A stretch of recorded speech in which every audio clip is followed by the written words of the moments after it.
Hey guys, welcome to another J review, and today I'm going to review It Chapter 2. I just came back from the theater, and let me just say that I've never I never screamed at a horror movie as much as I did with this and the first movie, Chapter 1.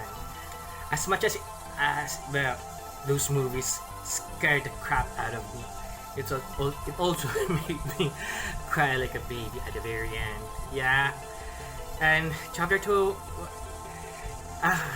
I'm just speechless. I mean, it's no different from chapter 1 in terms of the scare factor and the tear-jerking factor as well. And let me just tell you that it's worth your money. I highly recommend everyone to watch this. For all those who watched the first, I think you need to see this one to see how it all ends. And for those who haven't watched it yet, who haven't watched the first movie, I recommend you watch the first movie first, chapter 1, followed by chapter 2, so that it makes sense. Okay, It Chapter 2 is based on a novella of the same name. It's by Stephen King.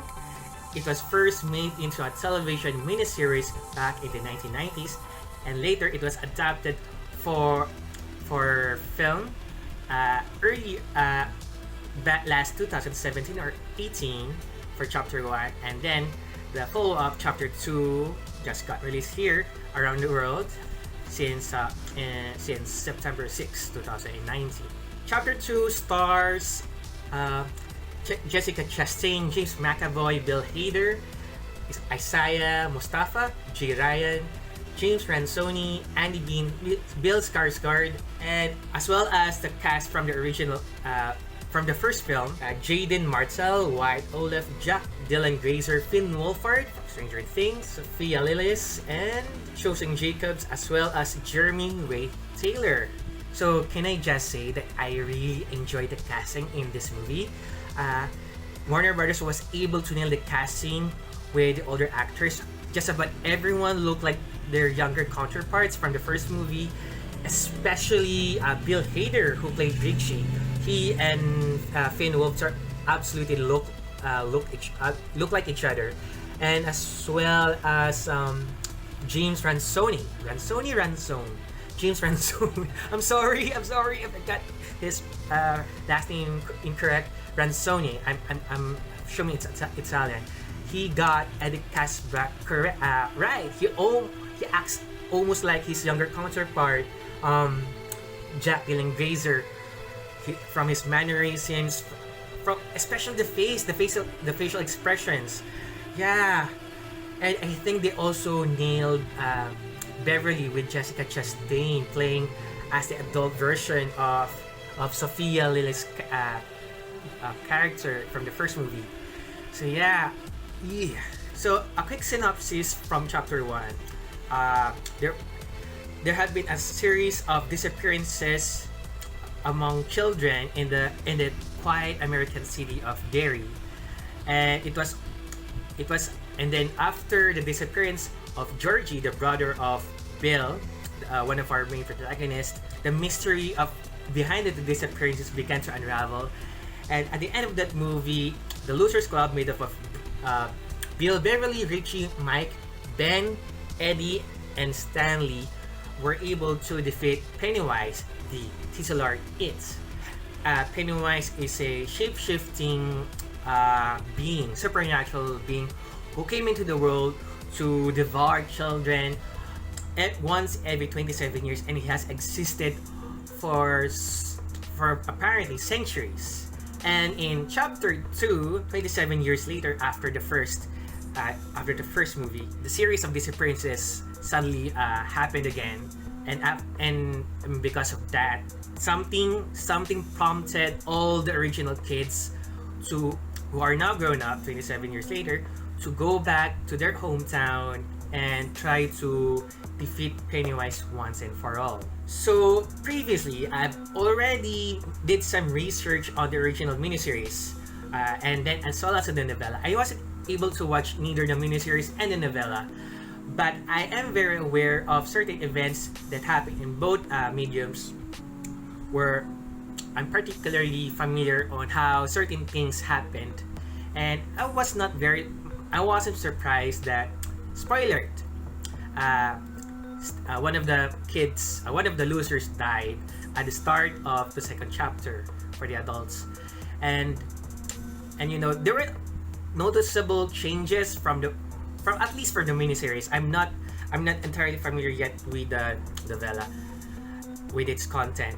Let me just say that there were differences. There were some liberties that were taken to allow the director Andy Muschietti to make it more contemporary and updated for the new generation, especially for us, for supposedly me, who watched the miniseries as children. Although, again, I have to tell you guys that I haven't watched the miniseries. I haven't watched it yet.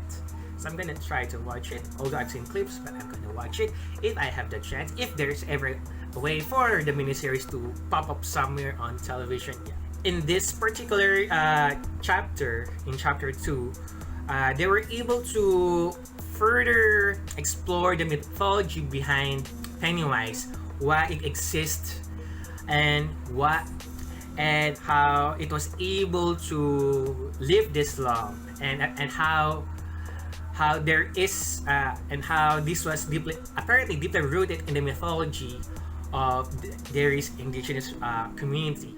I think one of the things that I was very curious to find out when I watched the film is that, for a horror movie, for American horror movie, they decided to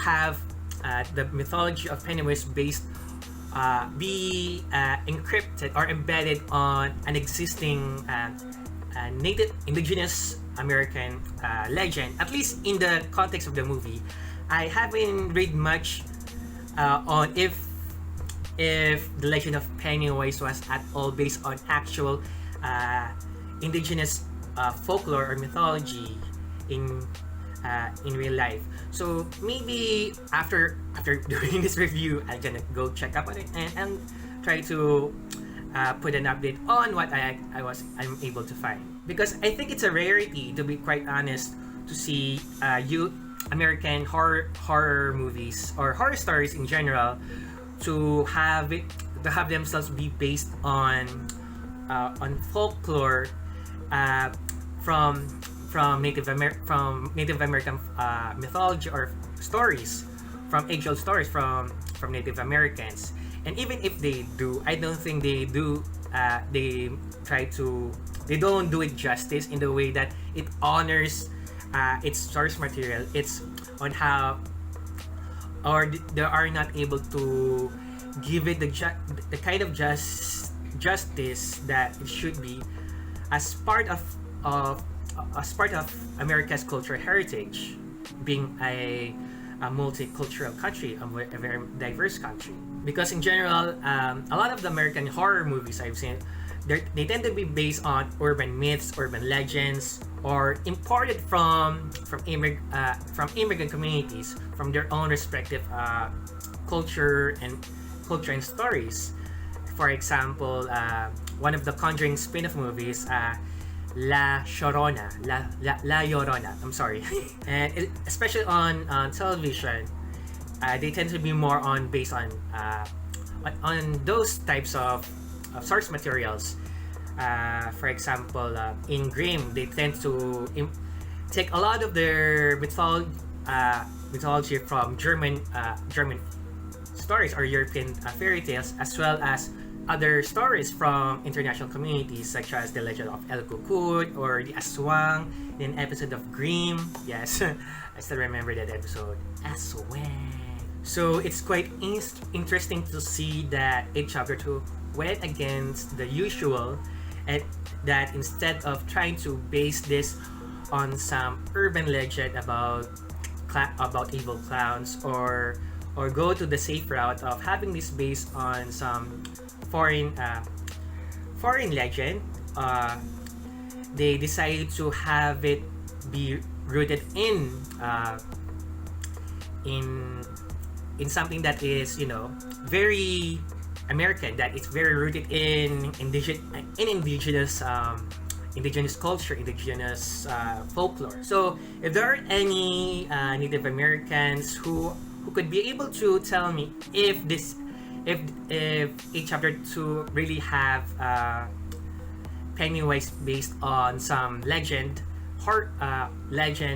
from a particular community in North America, leave a comment down in the comments below. I really enjoyed this movie. I don't know how many times I've screamed at a lot of the scenes. There were certain times where I was, kind of prepared. I've prepared myself for the worst, but just when you know that it's safe to just open your eyes and just see what just happened, something just throw something at you out of left field, and yes, and a lot of curveballs along the way as well. So I thought I was prepared, but I wasn't. And what makes it all the more worse was that how much I cried like a broken fountain towards the end of the movie. I feel so sad about these grown-ups who really try to move on with their lives, and yet the traumas of the past keep haunting them. And even though at the start of the movie they sort of forgotten about those events, the moment they step back and those memories came flooding back, it pains me to see them relive those horrors that only they could only rely each other on. They can't tell anyone else about it. They can't tell their parents. They can't tell any of the other kids in the neighborhood. They can't even tell grown-ups from school, from the public library, everyone except for themselves. And yes, it was very sad to see, spoiler alert, Eddie die at the hands of Pennywise. I mean, I was the moments before he got pierced through the chest. There was a certain shot. There's a scene where there's a certain shot of him and Bill Hader's character Richie, where you just know that there's going to be an opening for which something's bad gonna happen. And sure enough, just a few moments later, the worst did happen, and Eddie in the end died, but not before he joined along with his other friends, the other losers, on chanting bad stuff about Pennywise, and get him to really shrivel up into nothingness. And it was pretty sad to see Richie being in so much pain, having to leave Eddie's body behind in that cave, as the cave or cavern started to crumble and the entire thing totally collapsed. I was particularly disappointed in myself because I wasn't able to catch the first 15 minutes of the movie. I wasn't able to see much of Andy Bean. I've seen at least 2 scenes with him on it as adult Stanley. One when he was already dead. There was a quick shot of him at the pool, at a bathtub filled with water, but tainted in blood. And then there was also one of the last scenes in the movie before it ended, where he wrote a letter to each of the losers moments before he decided to kill himself. And yeah, it was such a very sad sight to see him writing his own final words before he decided to off himself. And yeah, it just wasn't. So overall, I really enjoyed the movie, and I highly recommend you guys to watch if you're a Stephen King fan, if you're a horror fan, if you're a fan of Stand By Me, which happens to be a Stephen King novel. Surprise, surprise! As well as the film that was adapted from it, starring Jerry Connell.